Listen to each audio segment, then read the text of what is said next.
We've had a lot of massacres around the region as well that isn't talked about. I've got an older brother that was born the year after they started taking the children away. You've seen the narrative change to having that inclusive voice. We acknowledge the traditional custodians of the land on which we gather today, the Noongar and Ngadju. We pay our respects to their elders, past, present and emerging. Scratch the surface and everyone has a story. Welcome, Kaya, to the Wisdom of Women. Today's guest is a proud Noongar and Ngadju woman, mother of 3. Welcome, Jo. Yep, thank you. And usually we have a pre-recorded acknowledgement to country that we play before, but we're wondering if today you'd be able to do a welcome to country for us. Yeah, so I'll use both Noongar and English in acknowledgement. So as a local Noongar yoga, born and bred and lived in Bunbury all my life, I see a lot of the environment stay natural and beauty, have that beauty, and I've seen a lot of changes within the area. So we live on Wadandi Budja, and the Bunbury area in particular is Goombra, and that's the traditional name. And as Noongar people, we actually have a close connection to our land and our waterways. I'm quite fortunate to be surrounded by beautiful waran, which is salt water, and also represents the ocean, and also have the native birds and other animals in our country, and that we not only use as our own food resources, but it creates that beauty within our environment. So I wanted to acknowledge the area that we live on and enjoy our lives in, but also our ancestors that have lived on this land for thousands and thousands of years. And some of them, their skeletal remains still remain in the sand dunes not far from here around the Leschenault Peninsula and the Australind area. So this is an area that's full of tradition, full of tragic history for our people. We have the mission, Rollins Mission, just up the road. We've had a lot of massacres around the region as well that isn't talked about. But we live in a space where there is a lot of spiritual connection and spiritual activity. So I just wanted to acknowledge all of our ancestors and our elders that have continued to talk about our people, even though at times in history they weren't allowed to, and continue to share those stories about how our people lived and the culture that we have, so that my generation and my kids' generations can continue to be have that culture with us and continue to live that. So, yeah. Oh, that's just perfect, Joanne. Thank you Thanks. very much. You have a very busy life and your own family, but as you talk about with our First Nations people, there's just so much interconnecting through the generations. So can we go back a little bit and maybe just talk about your family's history, about your parents and their parents, and as you say,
I was born in the early 80s, and I've got an older brother that was born the year after they started taking the children away. So they put a stop to it, and he was born the year after. So it really, when I look back at that and on reflection, that could have been part of our generation as well. There were this whole stolen generation lasted for about 70 years. So it had huge impacts across the country. I've been quite fortunate. I've sat down and listened to elders and their stories from across Noongar country, and people were told that their families didn't want them, or they were told that their parents had died, but in actual fact they were just down the road. They were being kind of like released from the missions when they got to a certain age, and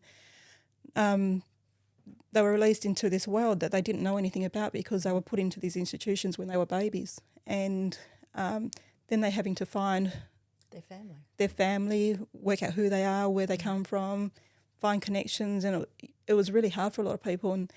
And you fast forward that and the trauma that was associated with the abuse that was in these institutions, and that's why you see a lot of people having to turn to suicide and drug and alcohol abuse and those kind of things because of that mental impact and that abuse that they've had to put up with. How on earth do you make sense of that when you look back at the reflection of it and the impact that it's just had completely?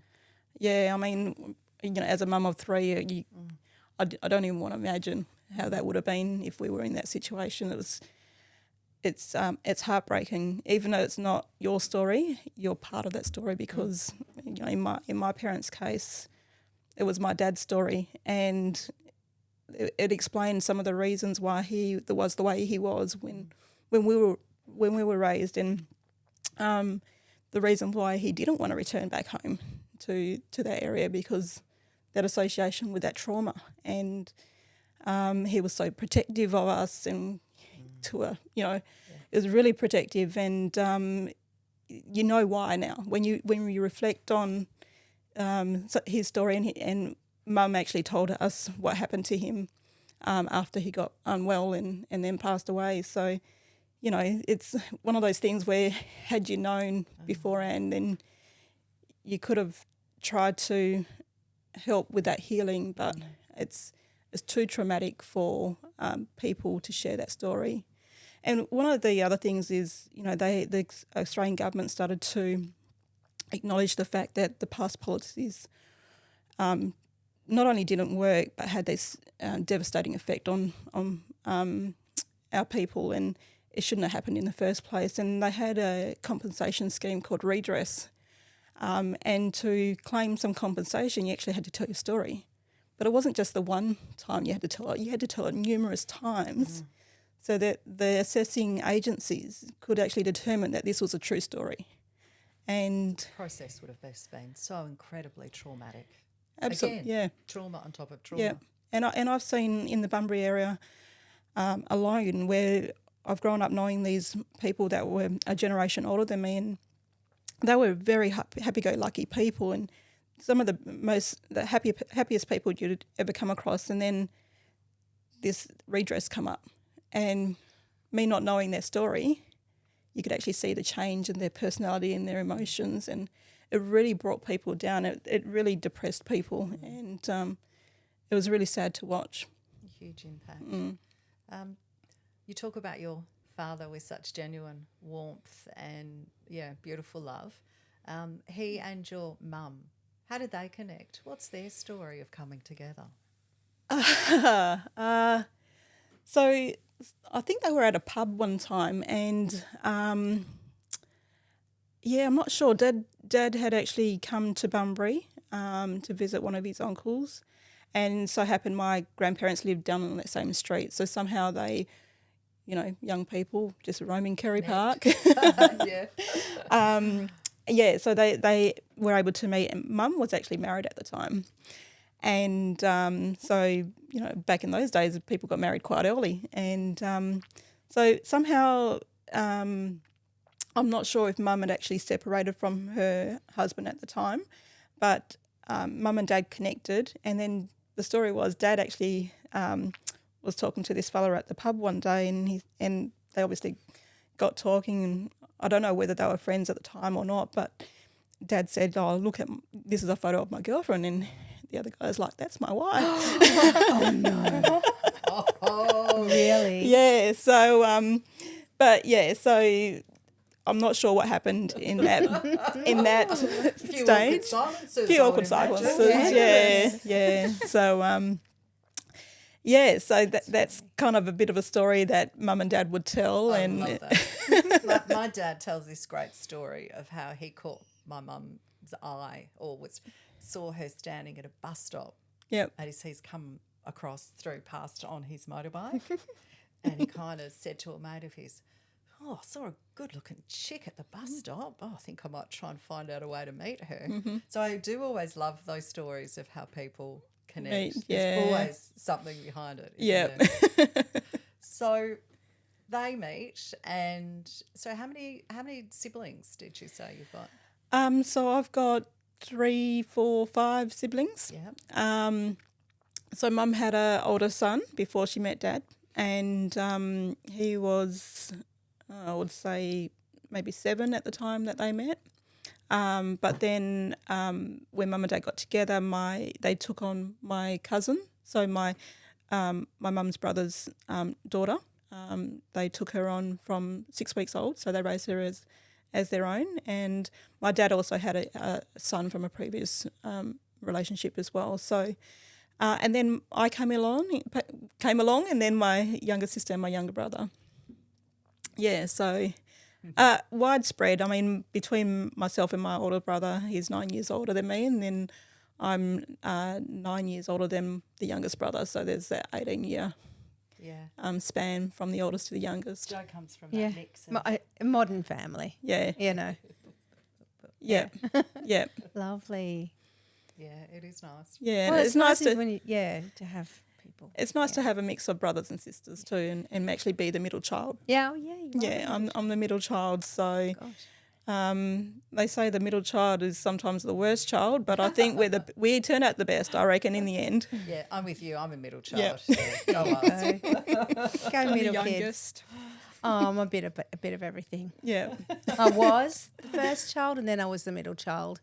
So I don't know what I am. Yeah. I'll claim the middle child. You're just lovely, Joe. Oh, thanks. That's Yeah. all you need to worry about. I'll claim middle child if it puts me in your company. God. So talk to us about your childhood and growing up, and in that space of understanding at that point, you had not had a lot of information about the trauma of your mum and dad and what they'd gone through. Yep. Happy childhood? You just got out there and did it, you know? Yeah, and I think what happened with Mum and Dad really set the foundations for how they wanted us to be raised. And Mum always said, like, Dad never wanted to return home because he wanted to have that stable home for us here in Bunbury, and made sure that education was a priority, and you know, and seeing that importance of education. I mean, for me, we like having our kids out playing sport and being involved in different community groups and sporting clubs, because that creates the community for them. You know, we're involved in, I think, about 5 or 6 different sporting clubs across town. So wherever my kids go, people know them. Yeah. So I've always got an extra set of eyes on them. True. Yeah, you're to, right. to help keep track. And Sport brings people together. yeah, absolutely. And it's I don't have to stress, because I know if somebody's down at the shops and they're not getting up, they're not doing the right thing, or they seem a bit lost or unwell, then somebody's going to call me. Yeah, You'll So know. Yeah. they'll get busted for bad behaviour. Yeah. What do you have in the back of your car? Do you have 5 suitcases with all the sports gear and apparel ready to go? Yeah, so I actually bought a sports car. I upgraded to a Pajero Sport, so enough room to pack the whole the basketball gear, the footy gear, the netball gear. But now we've got softball and t-ball bags to chuck in there as well. So Yeah, because they wouldn't be small. no, sometimes I can only just fit everything in. Oh my So goodness, yeah. that's excellent. And if it's not gear, it's loading up with kids and taking other kids to sport as well. Yeah. So You're pretty sporty as well. yourself, aren't you? You grew up in that environment. Yeah. So not so much these days. I tend to play it a bit cool and a bit more social. Oh, but we're getting old, Joanne. Your body, the aches and body's starting to pains shut down a little bit. But yeah, no, I grew up. I loved running. I was really into athletics. Probably more self-taught than anything, and I didn't have the chance to do athletics and join the association. So, but I was a really good runner at primary school and would win champion girl, and then at high school the same, and into schools as well. Yeah, so Well I really done. enjoyed the athletic side of things. But I really got my first sport was hockey. So I played quite a bit of hockey as a junior, and then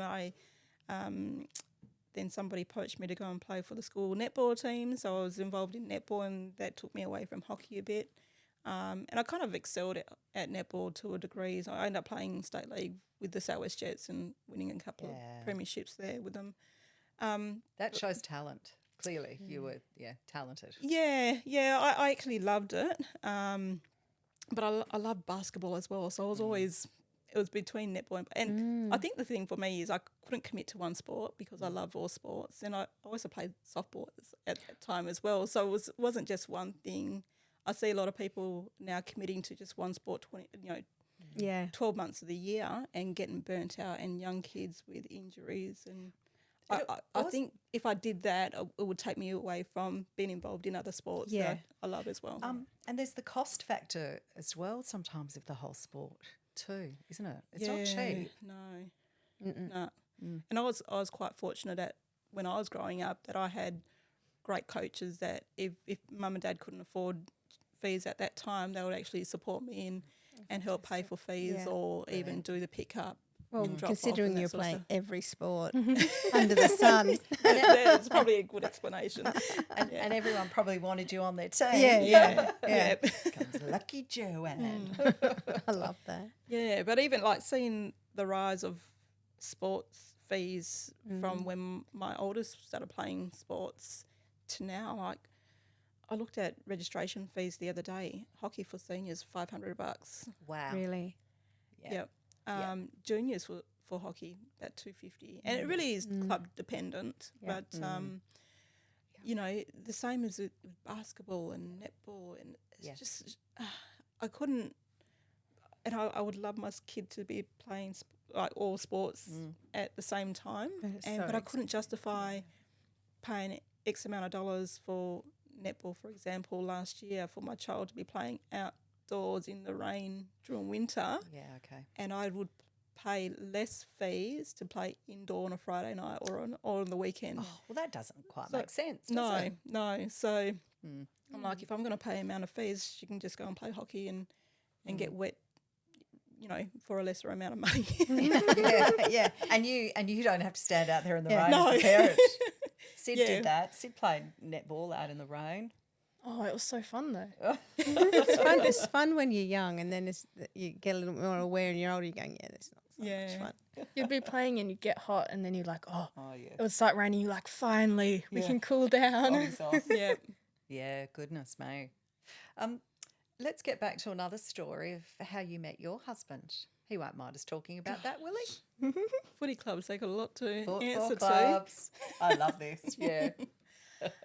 Well, actually, you would know my cousin Tanya and Lyndon. So Tanya's my first cousin and Lyndon's his first cousin. So they actually were at the time were living with us, not with me and Aaron, but with me and mum and dad. And Lyndon comes home one night. He's like, I know somebody who likes you. And I'm like, I looked at my other cousin because it was a weekend. We were just laying back and we just looked at each other and started laughing. I'm like, oh, here we go.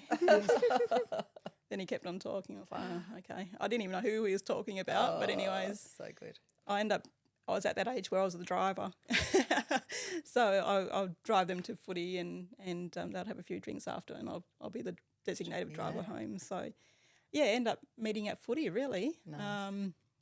I'm not going to tell him about listening to this podcast. He'll know nothing. But I actually knew his younger brother because he would often come home with the boys and on weekends and have some drinks and whatever. But I never knew him. And I remember one time he actually came. I was in year 12 at school, and because he's a few years older, he was actually. I spotted him at the school working. He was. Oh, really? Yeah, he was doing some prac, I think, with one of the classes there. So what happened? Did you make an excuse to just like wander past? No. I had to go into form and Drop your books and do the right thing. But it was just, it was interesting, like not knowing him and then And suddenly, Seeing it, finally remember. he's like, everywhere. Yeah, and like, oh, that was him back then. Yeah, and so it was, and then you go to footy and you watch him, and then conversations get going, and the rest is history. the Really, rest is history. Married married with kids. 3 kids. Yep. Lovely. And clearly you have similar, ideas, and I've had discussions with my husband about, similar moral values and understandings of what you want, for your family, having come yourself from such a strong family background. Yeah, well, for me, growing up, I always knew that I wanted to marry a Noongar man, and that was because, all of the stuff that we've had heard from media and other channels about the negative side of Aboriginal people and the stolen generation, and I thought I had this strong belief that to keep our culture going strong, when it was my turn, I was going to marry a Noongar man just to make sure that we have that connection going and keeping our culture strong. So that was always something that drove me, not necessarily to Aaron, but Just worked but out. it was always It just worked out. out. All right, Aaron, if you're listening, it was your good looks and charm that drew her in. Yeah, I went for tall, dark, and handsome. I got tall, dark, but we're same height, so that's okay. But yeah, so it was always, I knew somebody that had good family values as well, like very strong with their family connection. He comes from a big family from Bunbury as well, but also had some strong religious values as well. So, I mean, I'm not religious by any means, but the Christian values that we kind of grew up learning, the whole thing about being kind and using your manners and just those basic respect for yourself. And, That's good. one thing that caught my attention was his respect for himself in the way he presented himself. So, so that was one of the attractive bits. And I love that. It's beautiful. It is the small things can become the big things. yeah. And Yeah. So, and funny enough, my mum and his mum worked together. My mum and his dad, my dad and his dad worked together, so they all knew each other, but we just didn't know each other. It was destined. Yeah. And it was funny, we were having conversations with mum a few years ago, and she was saying that we actually grew up kind of on the same street as kids, and when I was a baby, apparently he escaped from their house up the road and walked all the way down to where we were living. And it was after Twilight movie had come out, and I said, Aaron, you must have imprinted on me. Oh, yeah. I love that. So imprinted. Yeah. There's no other girl going to come to me That is any level. Yeah, so I would have been a Perfect. baby and he would have been about 5. So, yeah. Wandered down to have a look at the new baby. Yeah. That's the cutest story. Yeah. So, Oh, that's beautiful. 20, we've been together since I was 19. So, yeah, about 22 years Beautiful. and still very happy.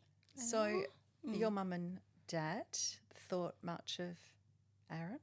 They loved him. Yeah, that's always helpful, isn't it? They never said no. Like, I didn't even have to explain myself or, anything. Yeah. All I said to my cousins was, don't tell Darren. So Darren's my oldest brother. Yeah. And I said, don't tell Darren. And because he's like an older brother, protector, and that was the only person that I was worried about. I wasn't worried about mum or dad. But no, mum and dad just loved him from the start. I suppose because they knew who he was already, and so that there was no mystery around And who they he were was, where he came from. Yeah, this is right. Yeah. Yeah. And does Darren How did he go with Darren when Darren found out? They're like two peas in a pod. Oh, fantastic. So most of the time it's Darren and Aaron and not Aaron and Joanne. So Well, it's a rhyme, Darren Yeah, and Aaron. yeah. Perfect. yeah, so no, they're very close. That's gorgeous. What about working life for you? Did you have any natural areas that you were inclined to or wanted to move to? Yeah, I mean, my very first job was 16 when I started working at the Kerry Park Fish and Chip Shop on a Thursday night and getting $20 for a whole shift. So that was cool. I suppose I've always been attracted to working with people and kids and that social services kind of field. Yep. And my first real job was I turned 18 and I started working at Centrelink. At the customer service centre, and that was a bit of an eye opener. Oh, yeah. I lasted there for a few years. Yeah. Yeah. Your front line. Frontline. Yeah. Yeah.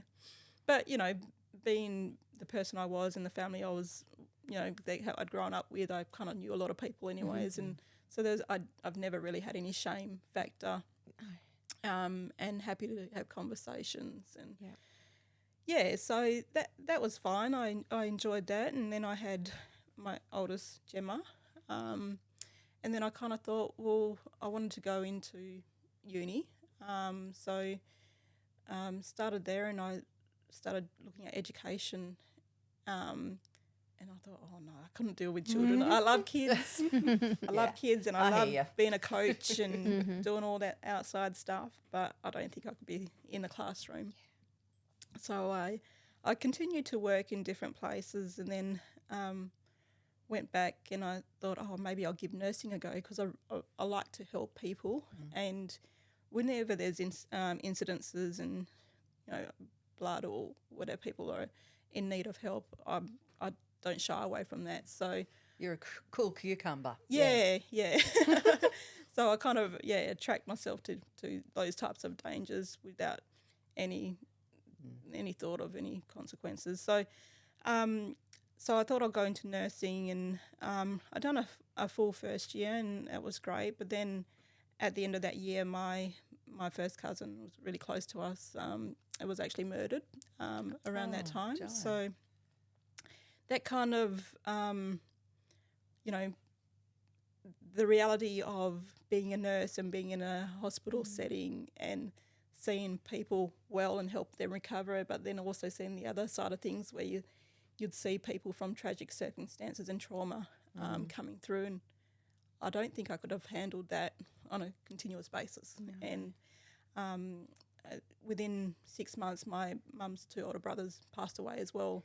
Within a week, not even, it was about 5 days of each other. So you had a lot going on, didn't you? So within a space of about 6 months, we had 3 massive family passings, and that really impacted on my decision to pull away from that area. Still strong in like health promotional stuff and living healthy lifestyles and those kind of things, but just being in that setting where you'd seek trauma on a constant basis, I don't think I could have dealt with it. But I was also a young mum at that time too, so you had plenty going on. Yeah. I had my oldest at 22, and at the time it wasn't planned, but I wouldn't have changed it. If I had any common sense, I would have had the 3 straight after each other. But I thought at the time it wasn't the right thing to do. Yeah, that's what we did. We've got 2 years difference between the 3, and it was bang, bang, bang. And I think I lived in Zombieland for a good 4 years. Blessed. Yep. Looking at it now, because Jem will be 20 this year, and Abs would be 12, and Ava, she'll be turning 7. So there's that huge gap. Oh, yeah. So, I'm getting, Slow in and early steady. 40s, and my energy level is just dropping quite a lot. And on reflection, we should have had them closer together. However, it didn't turn out that way. It seemed like a good idea at the time. And you have wisdom, I think, as well, though, in how you assess things when you're that little bit older as a parent too. Yeah. So that can be helpful. Yeah. So the I had Gemma, and I still wanted to do something. I mean, because I've always been told if you want something in life, you got to work hard for it, and I'm always full of energy, so I'm not a person to just sit still or just stay at home and do nothing. So it was always something that I had to do. So I knew that when I was working, if I wanted to help make decisions or be in a leadership position, that I needed to work hard and do something different. So I wanted to go back and actually do business. And I thought, of all disciplines, business is the one area that every single company and every single workforce needs to have that understanding of. And that's what I went back, and 2 babies in between, I had ended up with my Bachelor of Business. Congratulations. Yeah, as you say, it's very much a transferable degree and skills, isn't it, into so many industries. Yeah. I mean, no matter which setting you're going into, which industry, or whether it's public or private or not-for-profit, you still need to have those understandings of how business operates and how you can influence decisions. Yeah, wow. So as, a proud mum, what have you instilled in your own children, in light of how your parents brought you up to be strong and independent and hard worker? Yeah, I think a lot of that comes with discipline. Not so much being forceful or being hard on them, but being consistent and making sure that you're teaching them right from wrong from a very, very early age. And, and it comes back to that respect for yourself, teaching them how to be respectful to themselves, and then they can be respectful to others and respectful to things, and looking after themselves, so making sure they're having rest, keeping in routine. My kids absolutely love school. Yeah, wow, that's awesome. And I've never had one issue from Gemma, Abby and Ava to actually push them out the door to go to school. It's been amazing. I'm quite fortunate because I see other kids that just don't want to go to school, and parents finding it hard to have that control over them. And for me, it's not control over my kids.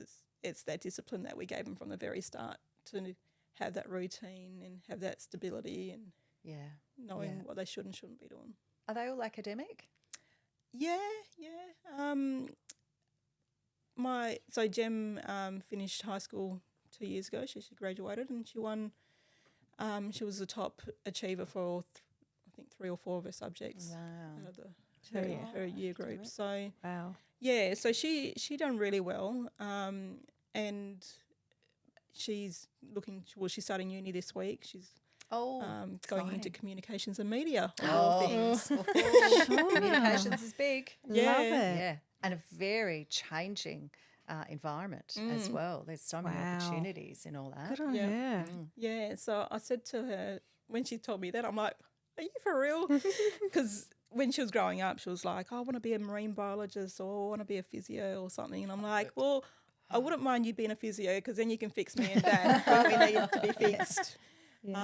But she has a passion for writing, and she was really good at history at school and English. So I think that's taken her down that path of wanting to pursue communications and media. And I kind of said to her, well, why do you want to do that when you don't really like talking to people? She goes, "What? I want to do all the writing behind the scenes."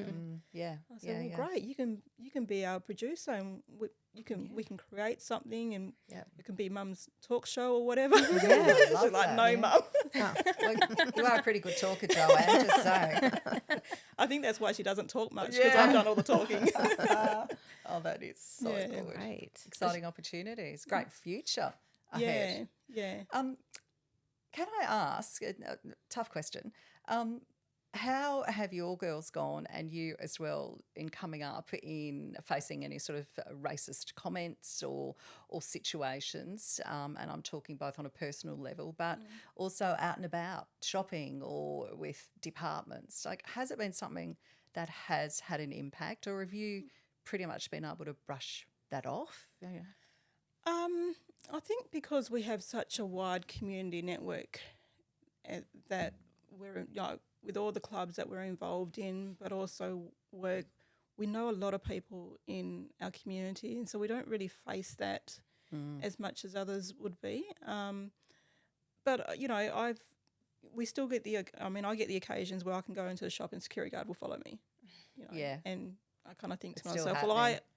I earn probably double what you do. Yeah. You know what I Exactly. mean? But it's that It's a stereotype. stereotyping. I find at a lot of shopping centres now, because we're regular into those precincts, that they will all say hello and they know us. So there aren't any of those problems. It's just those that don't know us that would have that perception. But my girls haven't come across any of that. That's brilliant. And we attract to organisations and clubs that value inclusivity, and has had a long-standing history of that. So our hockey club, for example, brilliant. They'll ring us all the time and ask how we're going and want the girls to come back if they have the season off, and they make them feel it's a family environment. Yeah. Same as the footy club and netball, and so we in the community generally, whether it's school, you know everyone, work, we know everyone, and the social and sporting scenes, we know everyone. So we don't really have that. It would only be on the odd occasion where we would go somewhere where people don't know us or out of town. Yeah. And you're right, it is knowing somebody, isn't it? It's In light of that then, what was your sort of reaction to how things panned out with The Voice? Yeah, it was I didn't realise how much of an impact it would have on me. You know, we were always taught to not impose your views on other people. So even though this would have been a vote that would have advanced, I suppose, the Aboriginal community in different areas, I always knew that I only had the one vote. So as much as possible, I allowed myself to be available for other people to talk to, particularly in my workplace. To ask the questions that they needed to ask and have those conversations. And I just listened. I mean, we were coming back from Perth one day and we pulled into the Mandurah crabbing shop, and the lady that was serving us started talking about it, and that was like 6 months before the referendum date had been set. So, it was interesting to hear other people's perspectives, but I think it was also a time for us to start talking about our side of the story and telling those truths and why people have people react in a certain way to government policy, and because it's all about politics, but it has a huge impact on the people within the communities. For us, if we were able to have more, the ability to have more decision-making authority and to be engaged with, to create solutions for our own problems and have that empowerment, that would make more sense. It's like a man trying to tell a woman what to do. Oh, crazy business that is. Yep. So it's kind of the same thing. Government want to write up programs or deliver services without consulting the people that it's essentially been it's what drawn policies, up for. as you say, trying to come in and tell. So do you see it, as you said, a good, at least, movement of conversation and education? So at some point down the track, certainly still hopeful that this maybe gets back on the table again. And I mean, I've seen the changes. I mean, in my 40-year lifetime, I've seen huge changes. I mean, at school we weren't taught about Noongar history, culture, heritage. No.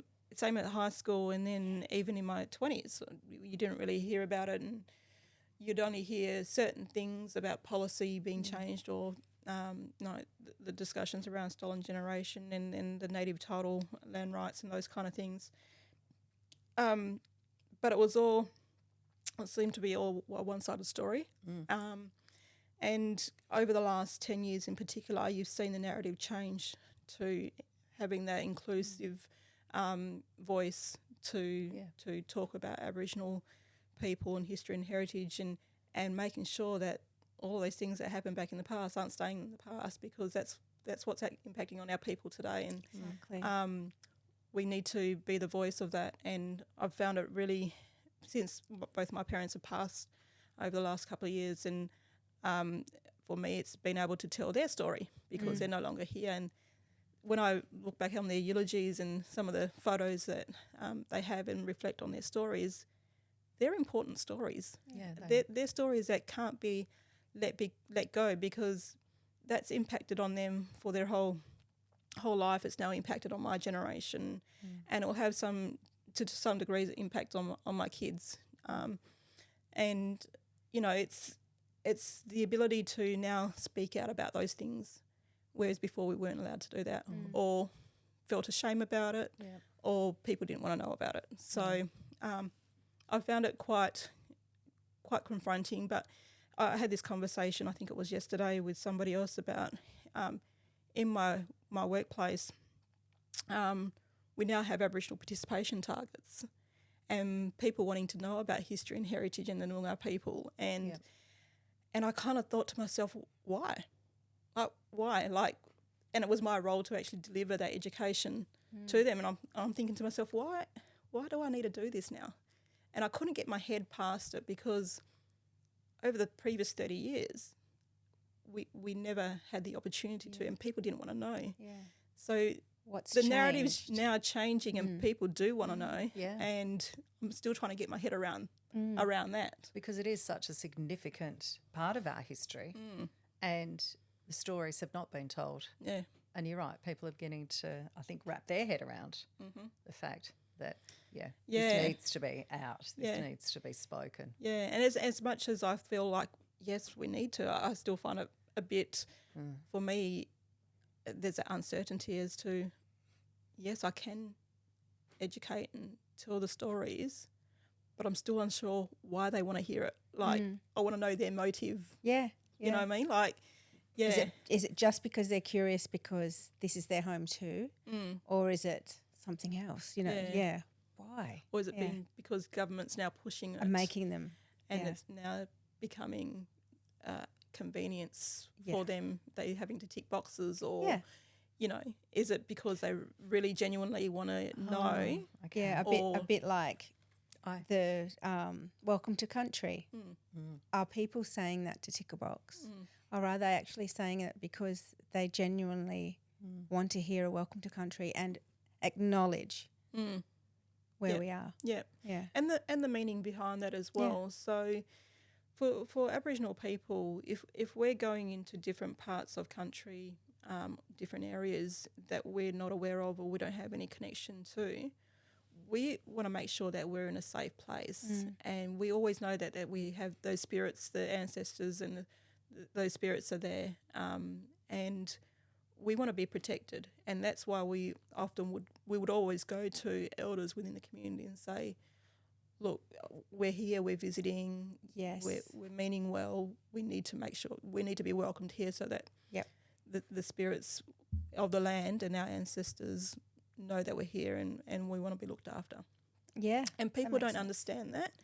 And I think sometimes a lot of our culture's now becoming commercialised, which has taken away that value of what Welcome to Country is really about. Yes. Yeah, it's an interesting subject, isn't it, to talk about. When you think about your children and the future and you know how things are all going to unfold, how do you feel about it all? Are you hopeful? Are you still, as you say, a little bit of cynicism about how things may unfold? I grew up with a very strong family, and mum being a very strong advocate for Aboriginal people and rights, and but also grandparents that have been very strong in their own rights as well. And I suppose that strength from generation to generation has been passed down.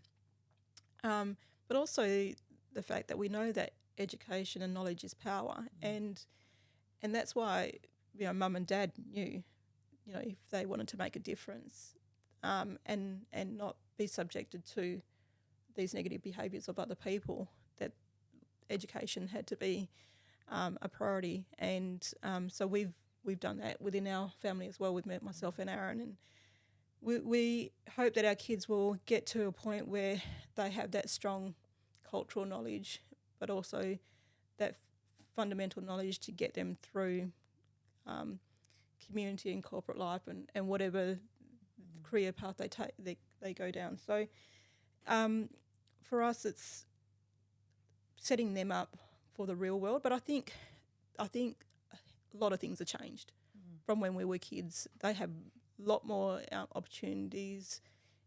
Globalisation means that there's a lot more multiculturalism in the country, and that shared the shared stories through social media as well. It really opens their eyes to understanding who they are, where they come from, how they fit in with everything else. And we put ourselves in a position where we can take our kids out of country and have different experiences, not just within Australia, but overseas as well, which a lot of people don't get to do, and experiencing other cultures and how fortunate we are here. I mean, a lot of people, we've had a lot taken away from us as a culture, but we've actually got beautiful land. We've got beautiful waters. We've got clean water. We've got clean air, and we can still live off the country if we wanted to. I mean, COVID was a prime example, and when the borders shut down, I said to my husband, I said, if all the shops shut and all the toilet paper gets taken, I said, we're not going to be the ones starving. Right. Yeah, yeah. I said, because we know how to go out on country and go hunting and collecting and fishing and all those kind of things. So you have maintained. We've maintained culture very much that culture within and for the girls as well. And sometimes you kind of think, well, have we given our kids enough culture, or do we know enough culture? And I think we have. And it's interesting because my middle child Abby came home last year, I think it was, and they were starting to learn about connection to country at school. And just happens to be that the Noongar teacher is my cousin, so she's known Abby since she was born. And Abby came home and she had a task to do, a bit of homework, and it was about asking the parents about their family history and connections. And Abby, she got all upset about it, and I sat down with her and I'm like, why are you getting upset? And she goes, Mum, you never taught us about culture. Oh. And I'm like, what do you mean? She goes, I don't know anything about culture. And so I thought to myself, hang on, we've raised you from the very beginning in culture. Living in culture. Living in culture. Yeah. But she needed it broken down and explained to her. Yeah. So I said to her, our Noongar families, they're different to the way other families are structured, their kinship system. And that when even though you're my child, you've got all the aunties that will help look after you and all the uncles that will look after, and your grandparents. It's not just one nan and pop. You've got a whole range of, grandparents as well. I said, that's culture. Oh, okay. I said, when we go out marining during summer and Dad will go diving for the marins, and then me and you would go walking in the river and collect the mussels. That's culture. Yeah. She's like, oh, okay. And so all of these little things that we didn't explain to her, but we would actually just do because that's just normal. It really the penny started to drop when I started explaining bit by bit. And she was already totally immersed in her culture. Yeah, without realising. And we don't realise it either because we just do it. Like when the seasons change, cultures evolve or they change with the seasons and the landscape. So us being here, we're on the beach and we're in where the rivers are and the estuaries, and we know when it's really, really hot, that's when the crabs are coming out, and that's our summer food, and the marins are coming out. So all the boys will get together and they'll all go diving, and when we're going out crabbing, the boys would normally go out in the water and they'll take the kids with them, and the ladies would just sit around watching and talking, and so that's having that social interaction as well. And when it's cold, and when the boys will go out hunting and bring some kangaroo meat back, but that will be shared amongst all the different families. So those cultural practices are still quite strong. Even some of the tools might have changed. So we no longer use spears, or the boys no longer use spears. They'll go out with the guns and the dogs and still collect that food and bring that back. So because technologies change, cultures evolve, so and your culture's still there. Yeah. You're just evolving. Yeah, we still have our traditions. Beautiful. Yeah. And bless the heart. Yeah. And we deliberately send them to Jiri Jiri, so the Noongar school, and they learn language. We didn't have the opportunity to learn language at school. And even though my dad could speak fluently from his Ngadju and his family, because obviously the mission was drummed out of them, they weren't allowed to speak language. So, and being over here in Noongar country, he had no one to converse with. So you kind of lose that fluency. But we always spoke like broken English with Noongar words in it. And so, but they're now taught all language. So and to encouraged to speak fluently. So, yeah. Yeah, so there is hope of, as you say, a resurgence in the language Absolutely. as well. Yeah, yeah. And having it as a written form is great, because, traditionally our language was an oral language. And when you have policies that will break down your culture, where you're not allowed to speak language, and there's generations that not allowed to speak it openly, then how is that meant to be passed down through generations? Amazing that it's still being passed down. Yeah. It's a testament to that survival. We're going to keep this going. Yeah. Well, and people like yourselves as well, who are championing that culture. Yeah, I've been involved recently in another project with the Telethon Kids Institute, and one of the things we've been working on is health promotion resources for Noongar kids around dermatology. Types of dermatitis. One of the biggest conditions impacting urban Noongar children is eczema. So, really? Yeah. So we were involved in some screening processes with the local Aboriginal Medical Services, and there's a research team behind that. And all the data that came from that helped create the context for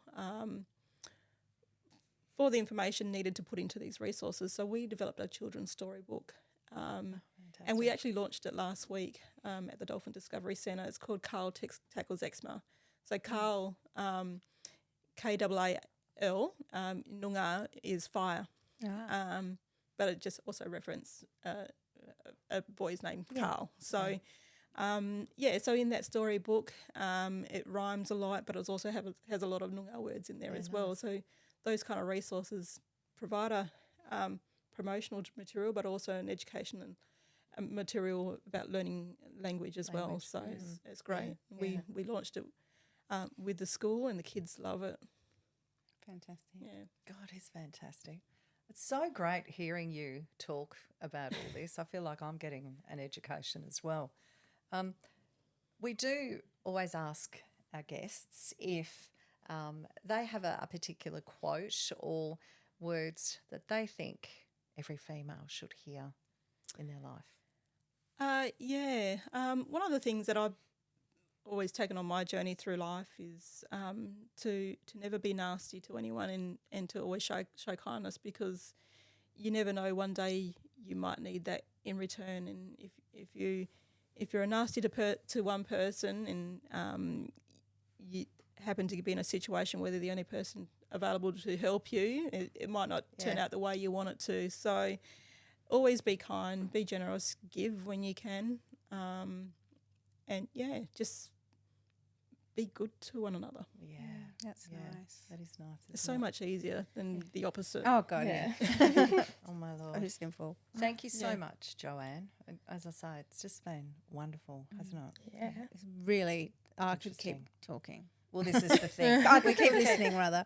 Joanne, we may have to have you back Yeah. again, I think, to continue on. I think yeah. there's so much yeah. to learn. Thank goodness you know how to talk. Love it. Yeah. Now, if you enjoy listening to our podcast, please consider subscribing and get that notification bell on so that you do know when a new episode is up.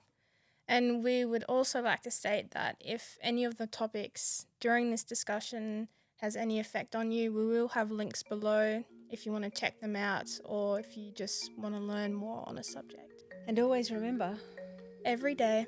You are remarkable.